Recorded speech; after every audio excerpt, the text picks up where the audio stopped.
wassalamu ala asyrofil anbiya'i wal mursalin wa ala alihi wa sahbihi ajmain. Amma ba'd. Yang terhormat Bapak Heru selaku Kepala Sekolah SMK Al-Jauhar, yang saya hormati rekan-rekan guru SMK Al-Jauhar. Pertama-tama marilah kita panjatkan puji syukur kehadirat Allah Subhanahu wa taala karena dengan rahmat dan hidayahnya kita di sini bisa berkumpul dalam keadaan sehat walafiat. Kedua kalinya selawat serta salam kita haturkan kepada junjungan kita Nabi besar Muhammad Sallallahu Alaihi Wasallam. Saya di sini selaku moderator sekaligus pemateri dalam acara diseminasi pemahaman dan penerapan disiplin positif di SMK Al-Jauhar. Berikut susunan acara dalam kegiatan hari ini. Yang pertama pembukaan, yang kedua sambutan kepala sekolah, yang ketiga inti, yang keempat adalah tanya jawab, dan yang kelima adalah penutup. Menginjak acara pertama yaitu pembukaan, marilah kita buka acara pagi hari ini dengan bacaan basmalah bersama. Bismillahirrahmanirrahim. Acara yang kedua yaitu sambutan kepala sekolah. Kepada Bapak Heru Nurpolis saya persilahkan.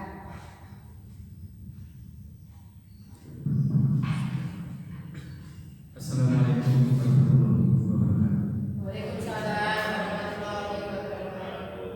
Selamat pagi dan salam sejahtera buat kita semua. Alhamdulillah pada pagi hari ini kita dapat berkumpul pada ruangan ini dengan keadaan sehat walafiat, dan alhamdulillah kita di sini untuk kegiatan yang kita terkait dengan menciptakan budaya positif di SMK Al-Jauhar ini, terkait dengan kegiatan kita dalam melaksanakan program calon program. Alhamdulillah untuk pencapaiannya kita. Semoga untuk program yang lain kami segera menyusul atas apa yang disampaikan oleh kita terkait dengan alur-alur yang sudah dilalui, dan harapannya nanti untuk SMK Al-Jauhar semoga untuk gurunya selain bisa lolos semua terkait dengan PPD, lalu bisa lolos terkait dengan guru program. Untuk acara pada pagi ini terkait dengan aksi nyata dari guru di Kawanan Dinas, semoga dengan adanya salah satu dari guru kita yang sudah bisa lolos juga bisa menemukan kegiatan-kegiatan positif dan menjadikan anak kita akan lebih disiplin, akan lebih sukses ke depannya terkait dengan suksesnya SMK Al-Jauhar dan suksesnya anak-anak kita saat lulusan kelas menjadi anak-anak yang bermanfaat dan berguna bagi bangsa dan bangsa. Saya kira untuk pertemuan pada pagi ini yang bisa saya sampaikan. Terima kasih kepada rekan-rekan Bapak Ibu semuanya sudah menyempatkan waktu untuk menghadiri kegiatan pada pagi ini terkait dengan kegiatan kita. Assalamualaikum warahmatullahi wabarakatuh. Waalaikumsalam warahmatullahi wabarakatuh.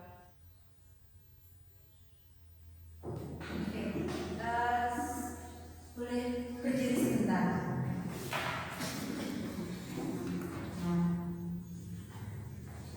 Ya ini untuk penyemangat kita hari ini, kita tetap semangat. Mungkin Bu Endang sudah bisa ya, sudah tahu bagaimana tetap semangat itu. Tidak sampai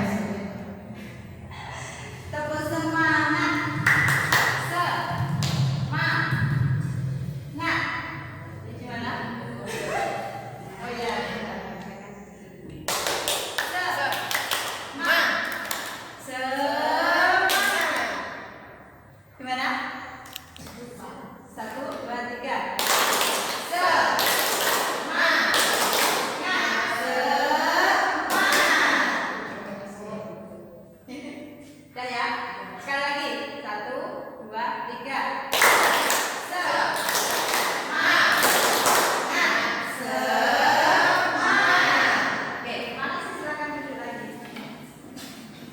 Oke, Bapak Ibu, terima kasih sudah menyempatkan waktu di pagi hari ini untuk hadir dalam acara atau kegiatan saya, yaitu menciptakan budaya positif di SMK Al-Johar Beringin. Saya di sini juga belajar. Jadi saya di sini bukan yang terpandai, terbaik, tapi di sini kita sama-sama belajar, berkolaborasi dan menciptakan atau saling mendukung guna disiplin positif di SMK Al-Johar bisa terwujud. Ya, di sini ada bisa dilihat disebut menyamakan pandangan atau persepsi. Ya, ada dua gambar. Ayo, gimana itu kalian Bapak Ibu melihatnya? Ada kepala yang dibalik. Kalau di sebelah kanan itu Bapak Ibu melihatnya seorang laki-laki atau perempuan? Yang sebelah kanan, sebelah sini. Iya. Cowok ya, orang tua cowok ya. Kalau yang sebelah kiri, cewek menggunakan memakai mahkota. Ya, kalau dibolak-balik sama. Ya. Jadi di sini kita menyamakan persepsi apa? Persepsi menciptakan budaya positif di SMK Al-Johar.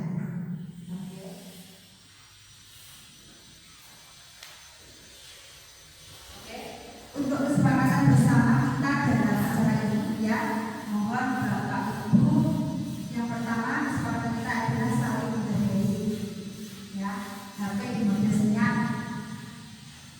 terus aktif dalam diskusi. Mungkin nanti kalau ada tanya jawab harus mengangkat tangan jika berpendapat, mengikuti kegiatan dengan bahagia. Nah, jangan terpaksa ya Bapak Ibu. Kalau mungkin nanti ada kepentingan bisa izin dulu, ya. Di sini nanti saya akan menjelaskan ya, tentang budaya positif. Ya. Budaya positif itu di sini ada 5 item. Yang pertama yaitu disiplin positif, motivasi, hukuman, penghargaan dan restitusi, keyakinan kelas, 5 posisi kontrol dan segitiga restitusi. Disiplin positif. Disiplin menurut Bapak Ibu, disiplin itu artinya apa ya?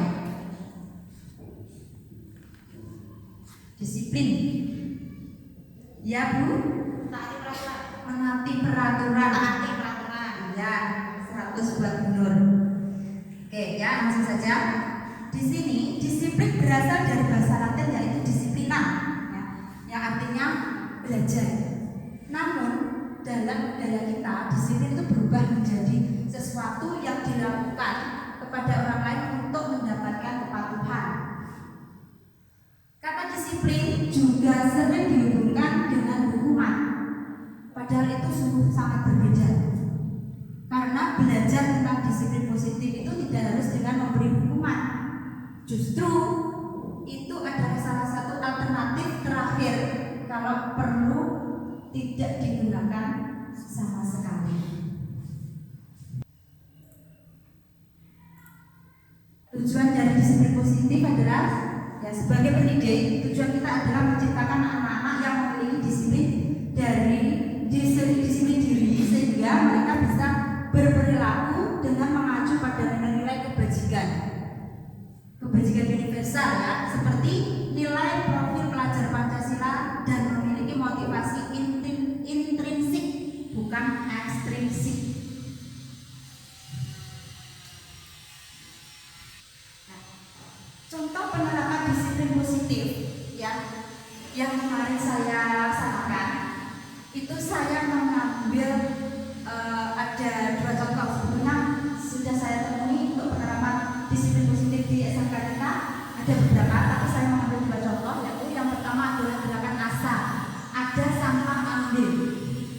Ya, di situ ada contoh anak-anak sedang memungut sampah Jadi kalau mereka melihat sampah di depannya langsung ditaruh di tempat sampah.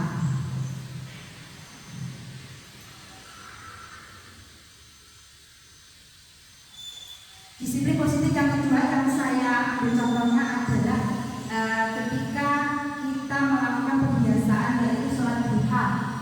Ya, sholat duha yang biasanya diimami oleh bapak-bapak guru. Nah, karena ada penerapan atau percaya diri untuk anak-anak, ya, ini anak-anak sudah mulai percaya diri untuk bisa mengimami sholat duha. Itu adalah contoh penerapan disiplin positif. Oke, dalam budaya kita, makna disiplin adalah sesuatu yang dilakukan seseorang pada orang lain untuk mendapatkan kepatuhan. Nanti di awal sudah saya kemukakan. Langsung saja yang nomor 2, yaitu sebagai pendidik, tujuan kita adalah menciptakan anak-anak yang memiliki disiplin diri sehingga mereka bisa berperilaku memiliki motivasi intrinsik bukan ekstrinsik. Disiplin positif merupakan cara penerapan disiplin yang bertujuan untuk menumbuhkan kesadaran serta memberdayakan murid untuk melakukan sesuatu tanpa sokongan, ancaman, ataupun hukuman. Selanjutnya adalah tentang motivasi, penghargaan, hukuman, dan restitusi. Apa itu motivasi, penghargaan, hukuman, dan restitusi? Coba tolong dijawab setuju apa tidak ya Bapak Ibu. Hukuman itu dapat mendisiplinkan anak. Setuju atau tidak? Hukuman bisa mendisiplinkan anak. Tidak setuju. Oke. Iya, harus berbeda. Pemberian hukuman dengan hal positif seperti membersihkan sekolah dapat mendisiplinkan anak. Setuju atau tidak? Setuju, itu termasuk kebiasaan anak rumah itu minat. Oke, ya. Terus yang ketiga, memberikan penghargaan dapat meningkatkan motivasi belajar anak. Setuju. Aku pasti kepingin. Semua kepingin ya? Ya, pasti kepingin itu dapat hadiah. Aku butuh ya bisa lumayan itu. Oke, ya. Terima kasih, beda. Sekarang teori motivasi perilaku manusia, yaitu yang pertama untuk menghindari ketidaknyamanan atau hukuman, yang kedua untuk mendapatkan penghargaan atau hadiah, yang ketiga untuk menjadi orang yang mereka inginkan dan menghargai diri mereka sendiri dengan nilai-nilai yang mereka punya. Itu adalah teori motivasi perilaku manusia. Sekarang teori penghargaan. Tidak jelas ya Bapak Ibu. Maaf ini tulisannya kalau di sini jelas, kalau di sini mungkin tidak jelas. Maaf Bendang kalau sampai nengkleng gitu. Oke, teori penghargaan adalah meminta atau membujuk seseorang melakukan sesuatu demi memenuhi tujuan tertentu. Dorongannya, ya, eksternal dan ada faktor ketergantungan. Berikut adalah dampak pemberian penghargaan. Ya, ini menurut Alfie Kohn. Ya, dampaknya yang pertama yaitu pengaruh jangka pendek dan jangka panjang. Penghargaan itu adalah mendukung. Penghargaan mengurangi ketepatan. Penghargaan itu tidak efektif. Penghargaan merusak hubungan. Penghargaan menurunkan kualitas. Penghargaan mematikan kreativitas. Yang terakhir yaitu penghargaan mengurangi motivasi intrinsik. Nah, itu tentang teori penghargaan. Lalu bagaimana seharusnya kita memberi dorongan kepada anak-anak itu agar mereka berusaha untuk berbuat baik, ya? Dalam memberikan apresiasi atau pengakuan itu perlu diingat beberapa hal. Ya, yang pertama adalah memberikan dukungan secara khusus, memberi pengakuan secara pribadi, ya. Memberi pengakuan kepada semua murid bergantian. Jadi tidak hanya anak itu aja. Terus beri pengakuan secara konsisten terus menerus, ya. Yang terakhir adalah fokus pada prosesnya. Contoh pengakuan atau apresiasi kebajikan. Ya. Misalnya, kemarin saya perhatikan rasa empatimu besar sekali pada saat menolong murid baru di kelas kita. Nah, pembukaannya itu adalah kemarin saya perhatikan. Nilai kebajikannya, rasa empatimu besar sekali. Nah, situasinya pada saat menolong murid baru di kelas. Nah, itu contoh pengakuan apresiasi kebajikan. Yang kedua, contohnya, ya saya menghargai kepedulianmu pada saat kamu membantu teman-temanmu di tugas kelompok. Yang ketiga, terima kasih untuk rasa tanggung jawabmu pada saat kamu memungut kertas-kertas yang berserakan di lantai. Nah, itu adalah contoh apresiasi kebajikan. Nah, sekarang hukuman dan penghargaan. Ya, bedanya. Kalau hukuman itu sifatnya tidak terencana atau tiba-tiba. Dampak dari hukuman itu menyakitkan. Sakit bu, sakit pak. Itu adalah dampaknya dari hukuman. Terus tidak nyaman. Tidak nyaman, dihukum itu tidak nyaman. Terus ketakutan. Takut kamu boleh dihukum, nah takut kamu dihukum beda. Terus memaksa, iya sifatnya memaksa. Anak-anak juga merasa terpaksa.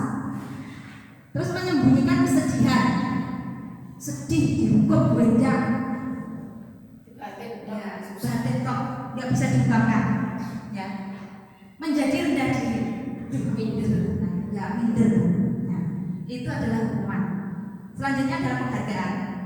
Penghargaan itu berlaku sama dengan hukuman. Dalam arti meminta atau membujuk seseorang untuk melakukan sesuatu, ya, untuk mencapai tujuan.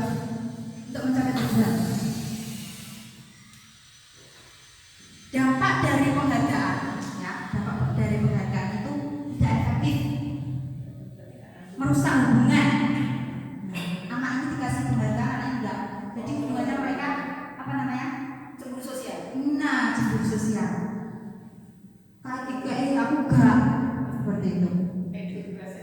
Ya, menghukum dengan sistem ranking. Ya, sebetulnya kalau ranking itu tidak perlu, tidak perlu. Mematikan kreativitas. Ya, sudah tidak kreatif lagi. Ya, sudah berlaku. Nah, sekarang konsekuensi dan restitusi.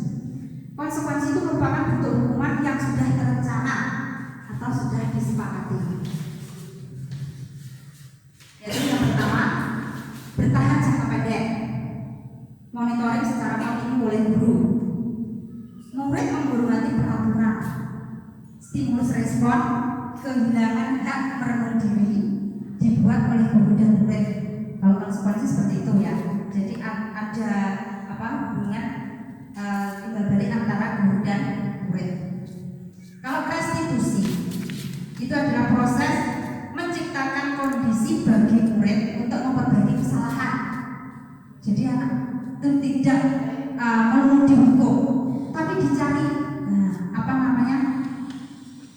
bagaimana cara untuk memperbaiki kesalahan tersebut. Oke, dampaknya ya, bertahan jangka panjang. Murid belajar atas perilakunya. Jadi anak-anak itu bisa belajar. Murid semangat untuk memperbaiki diri, ya. Terus mengurangi ketepatan. Perbedaan hukuman dan konsekuensi. Nah, kalau hukuman itu sesuatu yang menyakitkan tadi ya. Membuat anak jadi sakit baik fisik maupun hatinya. Anak membenci disiplin, paksaan, mendorong anak menyakiti diri sendiri, konsep diri yang buruk. Terus anak belajar untuk menyembunyikan kesalahan, merasa marah ya, rasa bersalah, dipermalukan, merasa tidak dihargai. Itu adalah hukuman. Kalau konsekuensi itu sesuatu yang sudah terjadi, membuat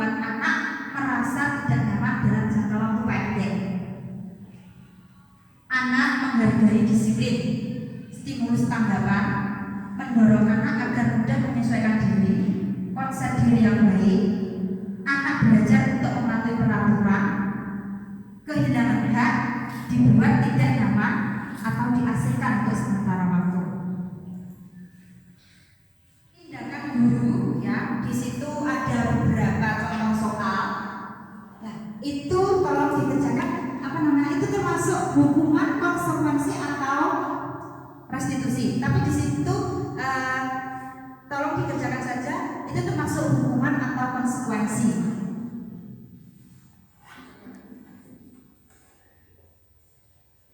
Oke, 5 menit ya Bapak Ibu.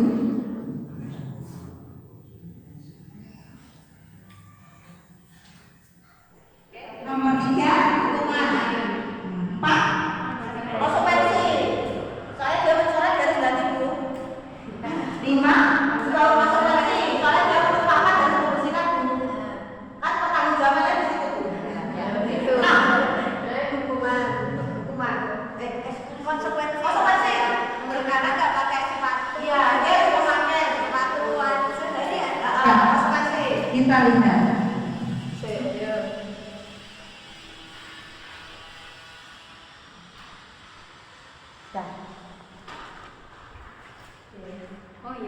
Bagaimana? Oke. Ya, terima kasih. Terima kasih atas kesalahan ya. Bukan. Betul. Oke, sekarang kita mengajak restitusi. Ya, restitusi itu adalah proses menciptakan kondisi bagi murid untuk memperbaiki kesalahan mereka sehingga mereka bisa kembali pada kelompok mereka dengan karakter yang lebih kuat. Restitusi juga merupakan proses kolaborasi yang mengajarkan murid untuk mencari solusi untuk masalah mereka dan membantu murid berpikir tentang orang seperti apa yang mereka ingin menjadi, yaitu tujuan mulianya, dan bagaimana mereka harus memperlakukan orang lain. Ya, di sini langsung saya bacakan ya. Di sini ada perbedaan hukuman, konsekuensi dan restitusi. Saya simpulkan saja untuk hukuman itu simpulannya adalah negatif, ya. Jadi ada perlakuan negatif. Kalau untuk disiplin itu bisa konsekuensi atau restitusi. Kalau konsekuensi itu bersifat netral. Kalau restitusi itu bersifat positif, ya. Tadi sudah saya jelaskan ya tentang perbedaan dari ketiganya. Misal kalau konsekuensi itu sesuatu harus terjadi, kalau restitusi itu adalah pilihan. Kalau konsekuensi tidak nyaman, kalau restitusi itu menguatkan murid dalam jangka waktu panjang. Konsekuensi itu korban bisa diabaikan. Kalau restitusi, korban mendapatkan ganti. Misal seperti itu. Terus murid anak itu dibuat tidak nyaman. Kalau restitusi mendapatkan penguatan. Memerlukan monitoring dan supervisi. Kalau konsekuensi, kalau restitusi itu murid belajar untuk bertanggung jawab. Oke, langsung saja. Ya, sekarang kita masuki keyakinan kelas. Sebelumnya, ya, untuk keyakinan kelas, seseorang itu akan lebih tergerak dan bersemangat untuk menjalankan keyakinannya daripada hanya sekedar mengikuti serangkaian peraturan yang tertulis tanpa makna. Ya, di sini murid-murid demikian, mereka perlu mendengarkan dan memahami arti sesungguhnya dari peraturan itu. Ya, nilai-nilai kebajikan di balik peraturan itu apa dan tujuannya itu apa, bukan sekedar mengikuti peraturan yang mereka dapatkan tanpa memahami tujuannya. Nah, mengapa tidak peraturan saja? Kenapa harus keyakinan kelas? Oke, ada pertanyaan memantik. Mengapa kita memiliki peraturan bila mengendarai kendaraan roda 2. Kenapa beredar? Ya, untuk keselamatan. Untuk keselamatan. Oke. Terus yang kedua, mengapa kita memiliki peraturan 3M? Ya, menggunakan masker, mencuci tangan, dan menjaga jarak 1,5 meter pada saat pandemi kemarin. Kenapa? Kenapa? Nur mungkin? Kesehatan atau mematuhi protokol kesehatan? Itu mematuhi protokol kesehatan. Ya, Maka protokol kesehatan demi kesehatan. Demi kesehatan itu. Ya, keamanan. Nah, jadi ada apa namanya alasan tersendiri, alasan intrinsik dari dalam diri kita ya. Oke, yaitu itu untuk mendukung motivasi intrinsik kembali ke nilai-nilai atau keyakinan yang menggerakkan seseorang dibandingkan mengikuti serangkaian atau peraturan. Jadi ada motivasi dari dalam diri. Oke, di sini ada contoh kegiatan keyakinan kelas yang sudah saya terapkan kemarin di kelas 12 dan kelas 11. Kelas 10-nya belum. Di situ anak-anak menempelkan keyakinan kelas yang kita sepakati bersama. Jadi sebelumnya saya ngobrol sama anak-anak gimana kalau kita buat keyakinan kelas ya, kesepakatan kita sepakati bersama. Terus anak-anak menuliskan apa yang sekiranya mereka inginkan agar kelasnya itu berjalan dengan aman dan tertib. Ya, selanjutnya keyakinan kelas yang sudah disepakati oleh kelas 12 ya pada mata pelajaran bahasa Inggris ya, saya yaitu yang pertama adalah sopan santun dengan guru, tidak merokok di kelas, tidak tidur saat pelajaran, tidak main HP saat pelajaran kecuali atas perintah guru. Ya, kalau Bapak Ibu guru menyatakan, oh bersih anak, ya bersih cak, itu baru boleh memainkan HP. Terus tidak makan saat pelajaran. Selanjutnya piket kelas sesuai jadwal. Dan nanti kalau diikut besok seperti itu.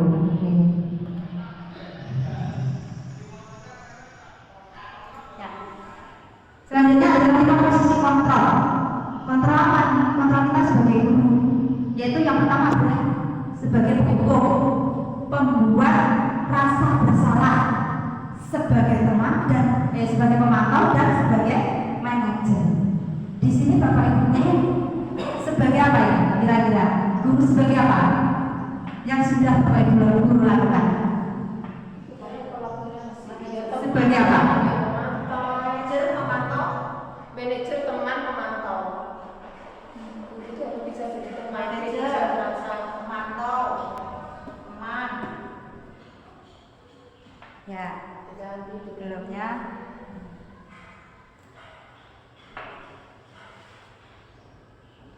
Tolong perhatikan ini ada video tentang posisi kontrol kita sebagai guru.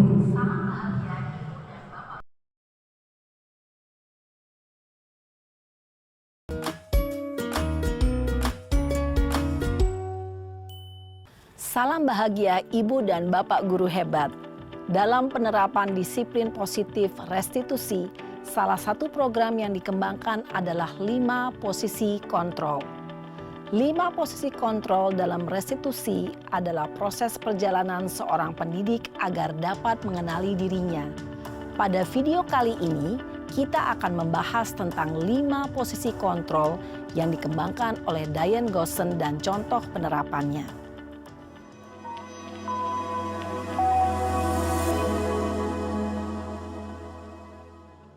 5 posisi kontrol itu adalah 1. Posisi penghukum. 2. Posisi pembuat merasa bersalah. 3. Posisi teman. 4. Posisi pemantau atau monitor. Dan 5. Posisi manajer. Untuk lebih memahami kelima posisi tersebut, mari kita saksikan kasus Naren yang terlambat hadir 20 menit di sekolah dan melihat bagaimana kelima posisi kontrol dalam menghadapi masalah tersebut.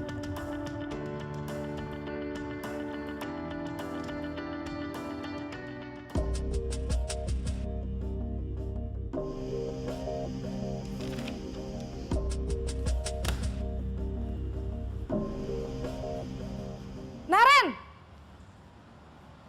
Sini kamu! Selamat pagi, Bu.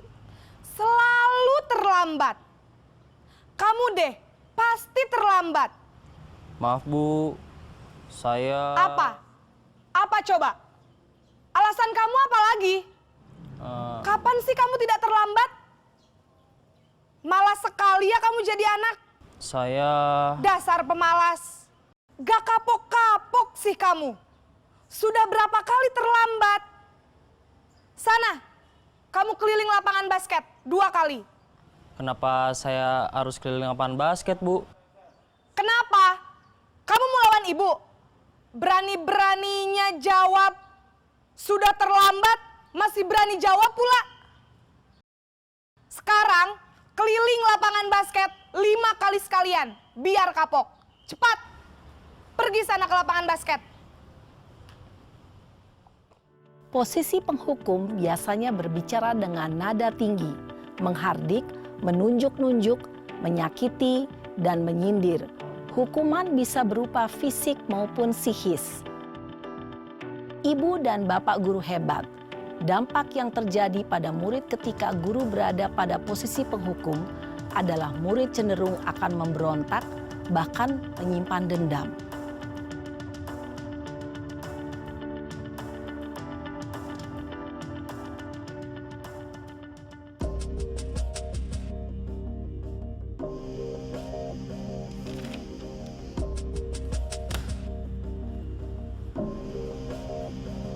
Naren!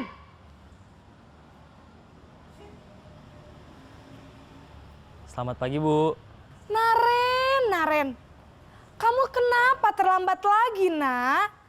Ya Tuhan, Naren. Kamu senang ya bikin ibu susah ya? Kalau kamu terlambat lagi, nanti ibu yang ditegur bapak kepala sekolah, Nak. Disangka ibu tidak bisa membina kamu. Duh, gimana ini? Maaf, Bu. Duh, Gusti Naren. Kamu suka ya kalau ibu ditegur bapak kepala sekolah? Terus, sekarang ibu harus tulis apa ini di buku absen? Ini kamu sudah sering terlambat loh. Ibu harus apa coba? Maaf, Bu. Maaf sekali. Ya sudah, lain kali jangan bikin ibu susah lagi ya, Nak ya. Ibu tidak akan kuat lagi kalau kamu begini terus. Bisa jantungan kalau ibu ditegur bapak kepala sekolah. Sana cepat ke kelas. Maaf ya, Bu. Maaf sekali. Posisi pembuat rasa bersalah berbicara dengan nada tenang, cenderung lembut. Namun kata-kata yang diutarakan membuat murid merasa menjadi orang yang gagal. Memandang buruk dirinya sendiri, merasa tidak berharga, dan tidak sanggup membahagiakan orang lain. Ketika guru mengambil posisi pembuat rasa bersalah, murid akan menganggap dirinya yang bersalah dan ia akan menyimpan emosi negatif tersebut di dalam dirinya.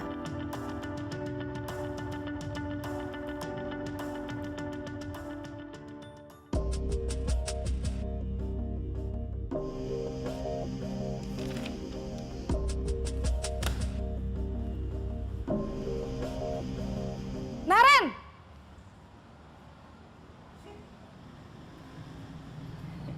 Selamat pagi, Bu. Wah, sudah jam berapa ini, Nak? Terlambat lagi ya, sayang. Iya, Bu. Habis ibu saya lupa bangunkan saya, Bu. Kamu malah menyalahkan ibu kamu. Kamu bukannya anak yang larinya paling kenceng. Kok terlambat sih? Iya, Bu. Saya memang terlambat bangun tadi. Jadi, biarpun saya lari kencang, tetap gak kekejar, Bu. Ya sudah sana, Nanti lain kali larinya lebih kenceng lagi ya, biar gak terlambat lagi. Bikin seneng ibu, demi ibu. Bisa kan? Bisa lah, Bu. Ya sudah, sana masuk kelas. Ibu beresin urusan absen kamu. Kamu ini ada-ada saja. Dalam posisi teman, guru berbicara dengan nada suara ramah, akrab, cenderung bersenda gurau untuk menjaga suasana tetap santai. Murid akan merasa senang, aman, dan akrab dengan guru. Identitas yang tercipta adalah identitas sukses atau berhasil. Namun, perlu diingat, karena ini masih dorongan eksternal, maka ada faktor ketergantungan dari murid kepada orang tertentu. Di sini, guru absennya, sehingga di lain waktu, murid bisa berperilaku baik, namun hanya kepada orang-orang tertentu saja.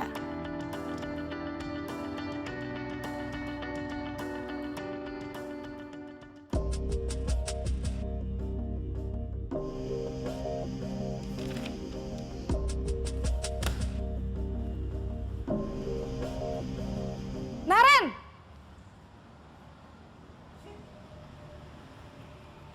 Selamat pagi, Bu. Naren, apa peraturan sekolah kita tentang jam berapa kita harus masuk sekolah, nak? Kita harus di sekolah jam 7, Bu. Iya, betul. Sekarang sudah jam 7.20. Naren sudah tahu konsekuensinya jika terlambat hadir. Paham, Bu. Saya harus tinggal kelas pas jam istirahat selama 20 menit. Iya, benar. Konsekuensinya demikian. Jadi nanti jam 9.30 pas istirahat, kamu harus tinggal di kelas, kerjakan tugas tambahan untuk ketertinggalan kamu, ya? Baik, Bu. Posisi pemantau mengandalkan penghitungan atau data untuk mengontrol murid. Guru mengarahkan murid berdasarkan peraturan dan konsekuensi. Seorang pemantau menunjukkan bahasa tubuh dan ekspresi wajah yang datar dan cenderung formal.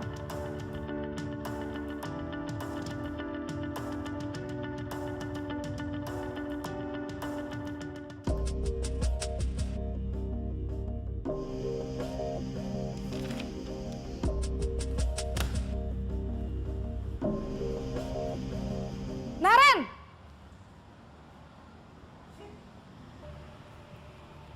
Selamat pagi, Bu.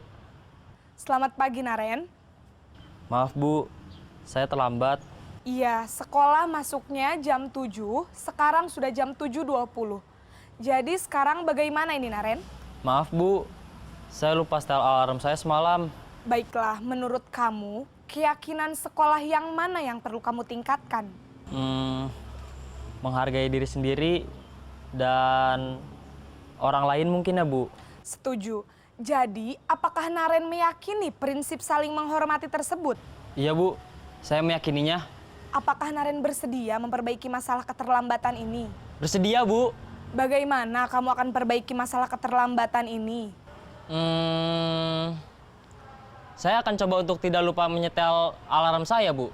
Baik, kalau Naren lupa menyetel alarm di rumah, ada orang yang kira-kira bisa bantu mengingatkan tidak? Ada, Bu. Kakak saya, Kak Ema. Ada lagi selain Kak Ema? Selain Kak Ema, ada ibu saya.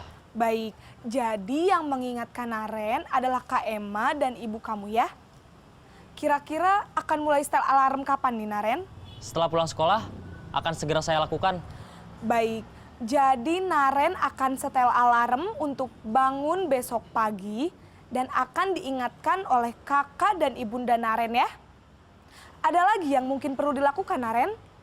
Agar tidak terlambat bangun lagi. Tidak ada, Bu. Baik, Naren. Terima kasih untuk kerjasama kamu. Sekarang kamu perlu kembali ke kelas untuk belajar. Baik, Bu. Terima kasih. Posisi manajer adalah posisi kontrol yang disarankan untuk membimbing murid memiliki sikap disiplin yang positif, yaitu murid yang mandiri, bertanggung jawab, dan dapat memecahkan masalah. Tujuan dari posisi ini adalah agar murid dapat berefleksi atas tindakannya. Guru akan dengan tulus memberikan pertanyaan-pertanyaan bermakna, sehingga membuat murid dapat belajar dari kesalahannya dan mencari sebuah solusi untuk menyelesaikannya. Ibu dan Bapak guru hebat, setelah mengamati adegan kelima posisi kontrol tadi, kira-kira posisi mana yang paling ideal? Posisi mana yang dapat menunjang motivasi intrinsik murid? Ya, tentu posisi manajer. Posisi ini memang posisi ideal yang ingin dituju setiap pendidik. Pada posisi inilah, guru dapat menerapkan disiplin positif yang berpihak pada murid, yang memerdekakan murid. Perjalanan seorang pendidik tentunya tidak mudah untuk sampai pada posisi seorang manajer. Namun, tujuan kita pasti, yaitu menciptakan murid-murid yang mandiri, merdeka, dan bertanggung jawab. Semoga penggambaran 5 posisi kontrol yang telah diperlihatkan ini dapat menjadi ajang refleksi bagi kita semua, agar dapat terus mengasah dan menerapkan disiplin positif yang memerdekakan murid. Mari terus berlatih dan bersemangat. Selamat menerapkan. Salam dan bahagia Ibu dan Bapak guru hebat.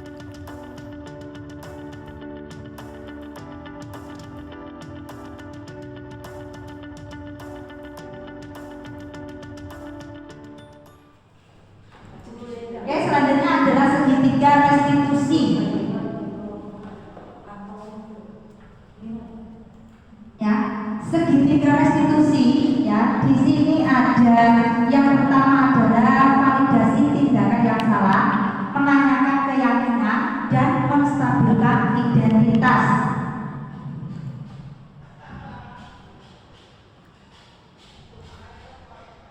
Yang pertama, menstabilkan identitas. Nah, jadi menstabilkan identitas itu Bapak Ibu guru bisa menanyakan sama anak. Mungkin ya ada salah satu anak yang terlambat masuk kelas, ya, terlambat kelas. Itu apa namanya? Jangan langsung dimarahi, tapi ditanya dulu. Ya, misalnya begini, berbuat salah itu tidak apa-apa. Tidak ada manusia yang sempurna. Saya juga pernah melakukan kesalahan seperti itu. Kita bisa menyelesaikan masalah ini. Bapak Ibu tidak tertarik mencari siapa yang salah, tapi Bapak Ibu ingin mencari solusi dari permasalahan ini. Kamu berhak merasa begitu. Apakah kamu sedang menjadi teman yang baik buat dirimu sendiri? Itu adalah contoh pertanyaan untuk menstabilkan identitas.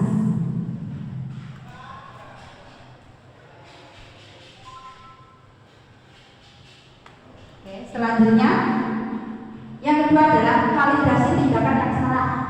Contoh pertanyaannya, padahal kamu itu bisa melakukan yang lebih buruk loh dari ini. Yang kedua, kamu pasti punya alasan melakukan hal itu. Selanjutnya, kamu patut bangga pada dirimu karena kamu telah melindungi sesuatu yang penting buatmu. Kamu boleh mempertahankan sikap itu, tapi kamu harus menambahkan sikap yang baru. Itu untuk validasi. Selanjutnya adalah menanyakan keyakinan. Apa yang kita percaya sebagai kelas atau keluarga? Apa nilai-nilai umum yang kita telah sepakati? Apa bayangan kita tentang kelas yang ideal? Oke, Bapak Ibu, ya, sambil kita lanjutkan sesi yang berikutnya, yaitu tanya jawab. Monggo kudapannya dinikmati dulu, ya. Untuk sesi tanya jawab, saya buka untuk 2 pertanyaan. Monggo Bapak Ibu yang mau bertanya.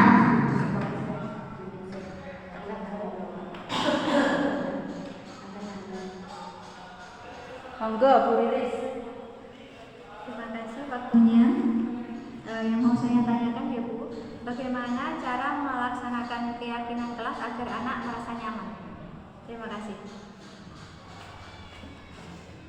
Oke, terima kasih atas pertanyaannya Bu Lilis yang cantik. Untuk apa pertanyaan bagaimana cara melakukan keyakinan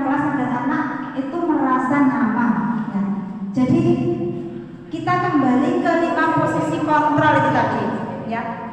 Ada 5 posisi kontrol, yaitu yang kita jadikan murid itu sebagai teman, ya. Apalagi kita mengajar di anak-anak usia dewasa, tingkat SMA, SMK, itu anak-anak itu sudah mulai mencari jati diri. Jadi kalau kita ya sebagai teman, kita upayakan kita bisa dekat dengan anak-anak. Kalau kita mau membuat dia kelas itu lebih mudah. Jadi kita ajak ngobrol dulu anak-anak, ya. Kita ajak guyon seperti itu. Bagaimana nak kalau kita buat keyakinan kelas, nah seperti ini bla bla bla, kita jelaskan, nanti anak-anak akan merasa nyaman. Jadi dengan mudah kita membuat kesepakatan kelas itu tanpa anak-anak itu merasa tertekan, juga merasa terpaksa. Oke, seperti itu Bu Iris. Bagaimana? Oke, terima kasih. Selanjutnya satu lagi pertanyaan, monggo Bu Endang.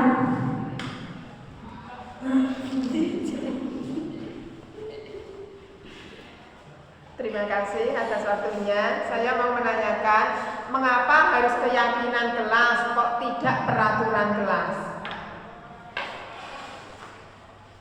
Iya, terima kasih Bu Endang.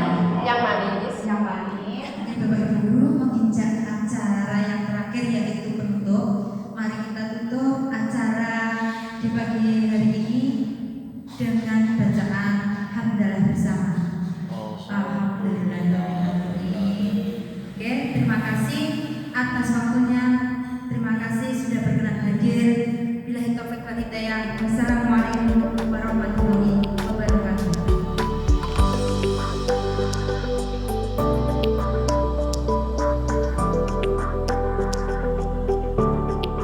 Assalamualaikum warahmatullahi wabarakatuh. Saya Indah Sulistianing CSO, rekan dari Ibu Yunita Warnaning, Tias SPD. Menurut saya, dari apa yang sudah dipaparkan oleh Bu Nita mengenai budaya positif itu sangat bagus diterapkan di lembaga kami, terutama mengenai disiplin positif, karena masih banyak di lembaga kami yang menggunakan disiplinnya model disiplin intrinsik, bukan dari dalam diri atau bukan dari kesadarannya siswa yang bersangkutan.